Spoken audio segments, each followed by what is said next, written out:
Hi friends, ഏവർക്കും പുതിയൊരു ക്ലാസ്സിലേക്ക് സ്വാഗതം. അപ്പോൾ ഇന്ന് മുതൽ ഈ ഒരു ചാനലിലൂടെ നിങ്ങൾക്ക് ലഭ്യമാക്കുന്നത് PSC ബുള്ളറ്റിനിൽ പറഞ്ഞിരിക്കുന്ന GK പോർഷൻസും അതുപോലെ എന്താണ് കറണ്ട് അഫയേഴ്സുമാണ്.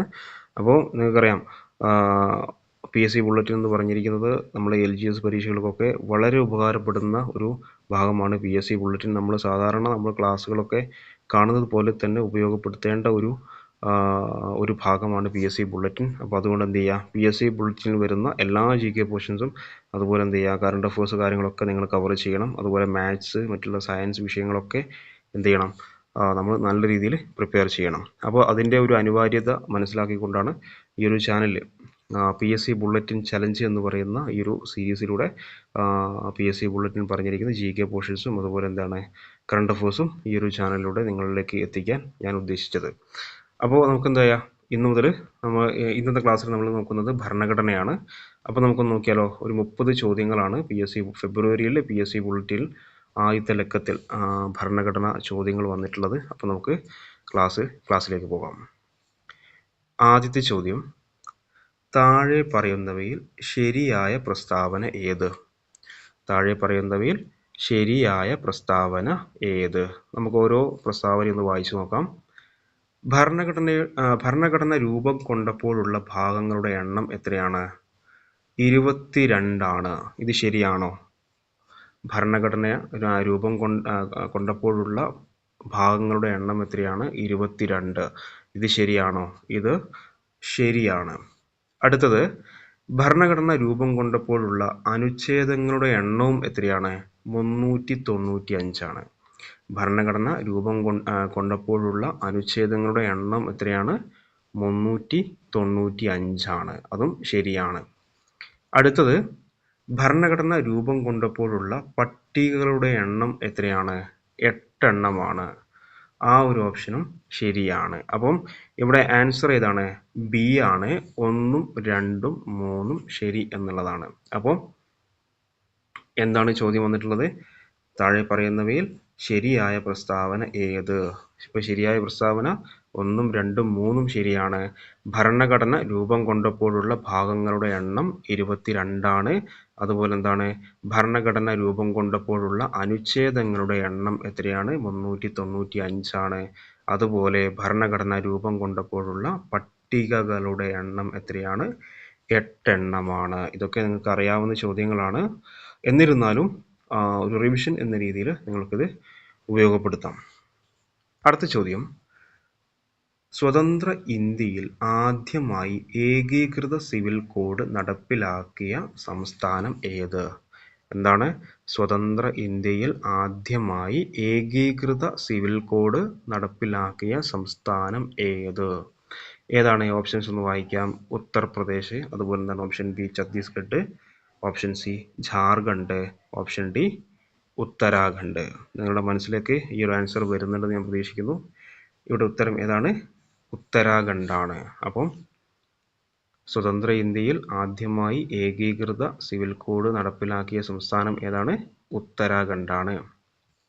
അടുത്ത ചോദ്യം, ഇന്ത്യൻ ഭരണഘടന നിലവിൽ വന്നത് എന്നാണ്? ഇതിൻ്റെ ഓപ്ഷൻ പോലും ആവശ്യമില്ല.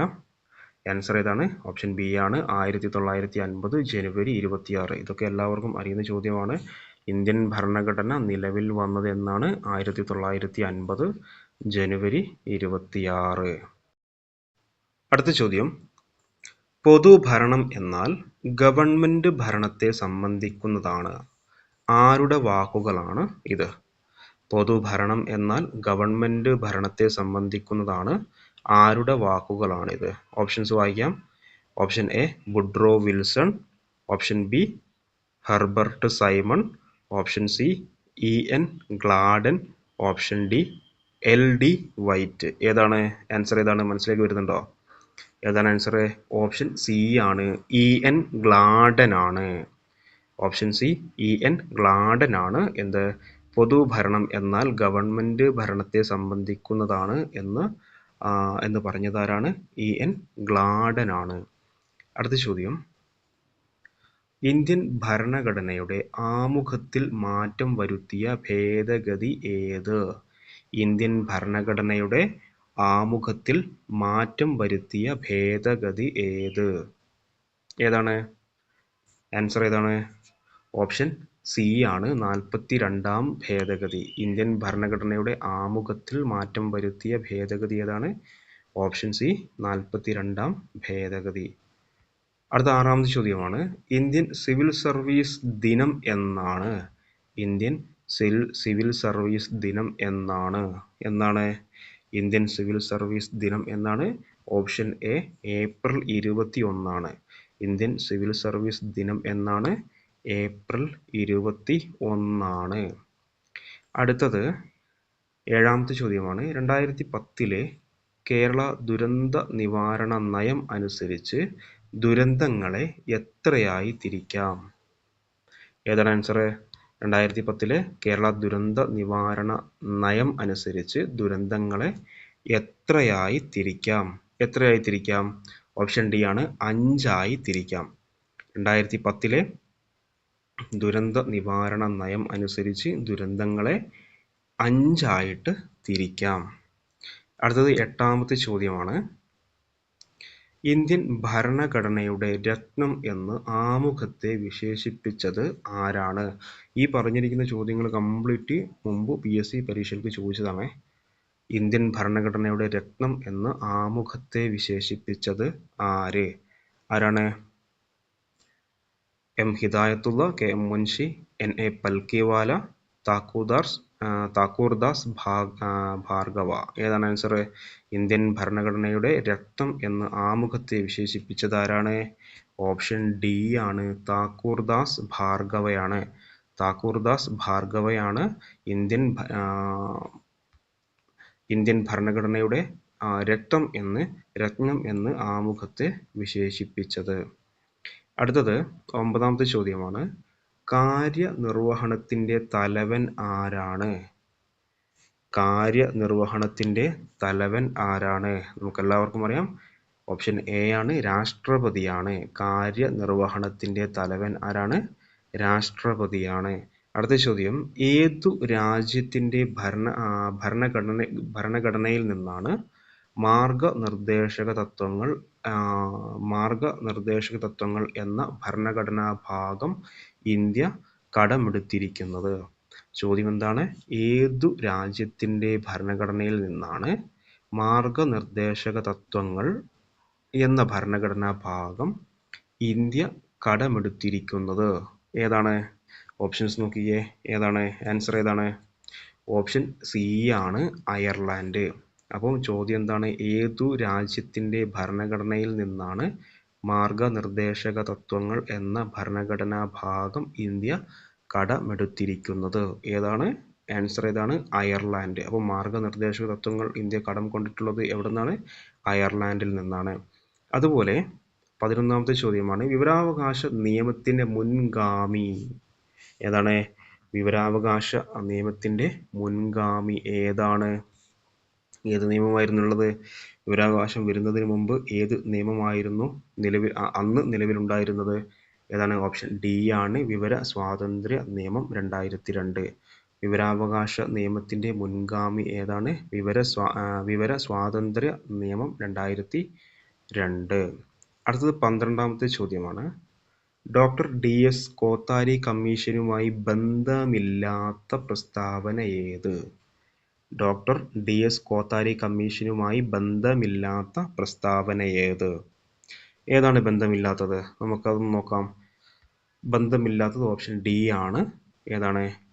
4ാമത്തെ പ്രസ്താവനയാണ് ഡോക്ടർ DS കോത്താരി കമ്മീഷനുമായി ബന്ധമില്ലാത്തത്. അപ്പോൾ ബന്ധമുള്ളത് നമുക്കൊന്ന് നോക്കണ്ടേ? ഏതാണ്? ഒന്ന്, ധാർമ്മിക വിദ്യാഭ്യാസത്തിന് ഊന്നൽ നൽകണം. അതുപോലെ സെക്കൻഡറി തലത്തിൽ തൊഴിലധിഷ്ഠിത വിദ്യാഭ്യാസം നടപ്പിലാക്കണം. പിന്നെന്താണ്? 10+2+3 മാതൃകയിൽ വിദ്യാഭ്യാസം നടപ്പിലാക്കണം. എന്നീ 3 എണ്ണമാണ് ഡോക്ടർ DS കോത്താരി കമ്മീഷനുമായി ബന്ധമുള്ള പ്രസ്താവന.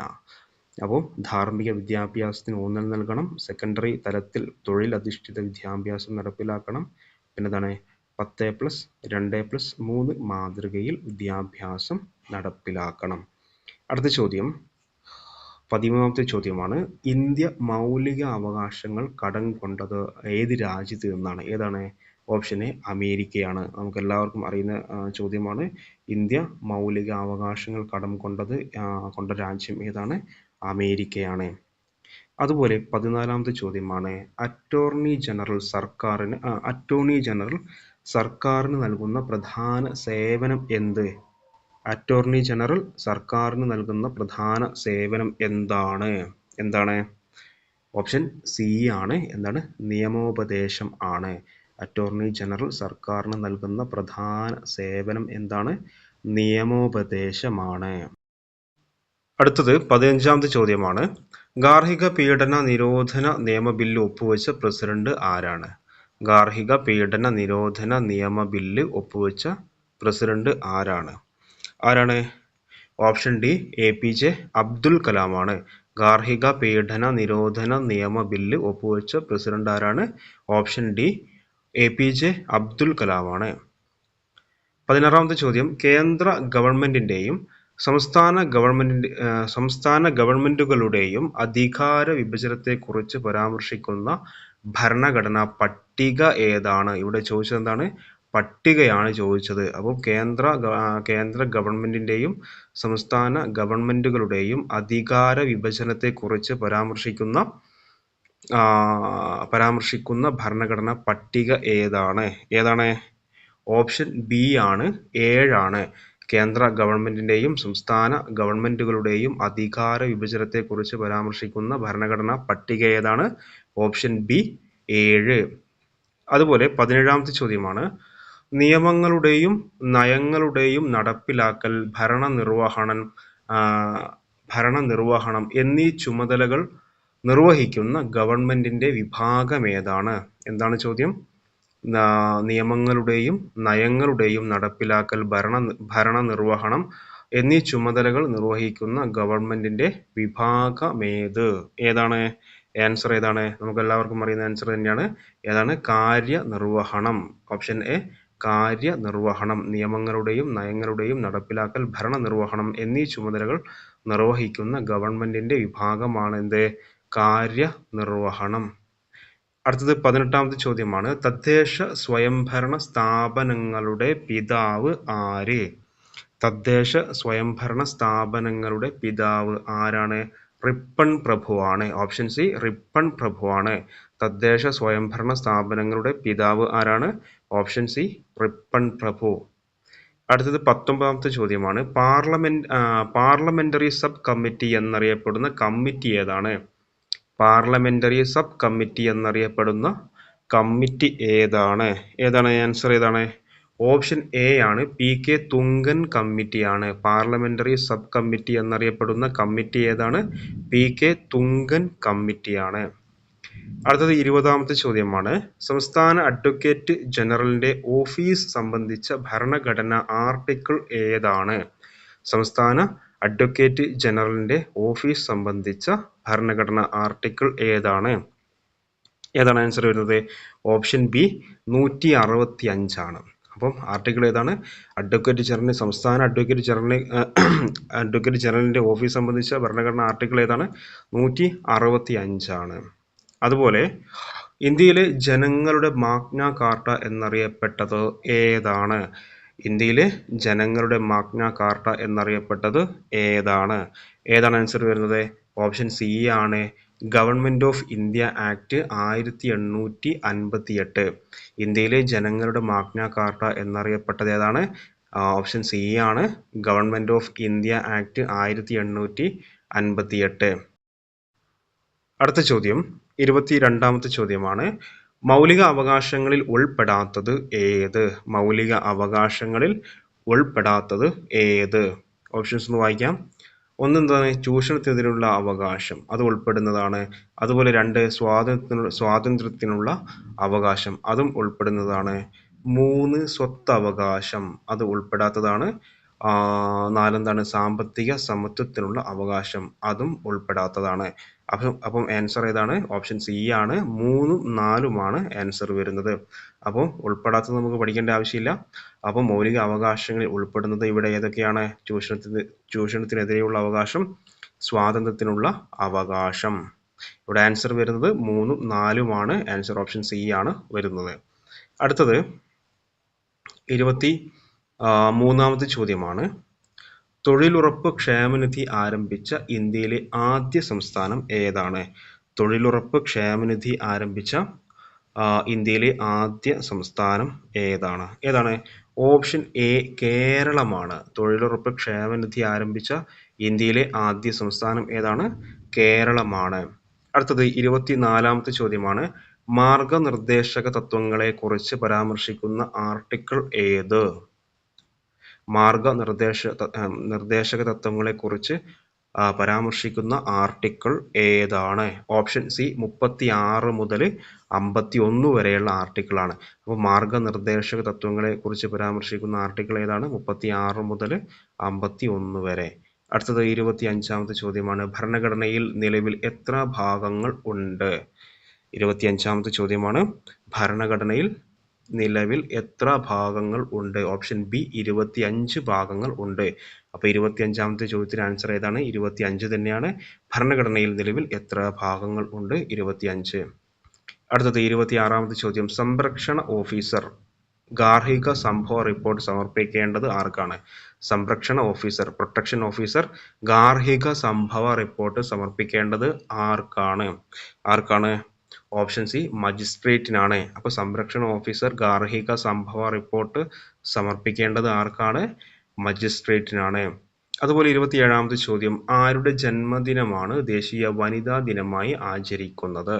അപ്പോൾ ഇങ്ങനൊരു ഓപ്ഷൻ കാണുമ്പോൾ നമുക്ക് കൺഫ്യൂഷൻ വരും. ആരുടെ ജന്മദിനമാണ് ദേശീയ വനിതാ ദിനമായി ആചരിക്കുന്നത്? ഓപ്ഷൻ എ ആണ്. സരോജിനി നായിഡുവിൻ്റെ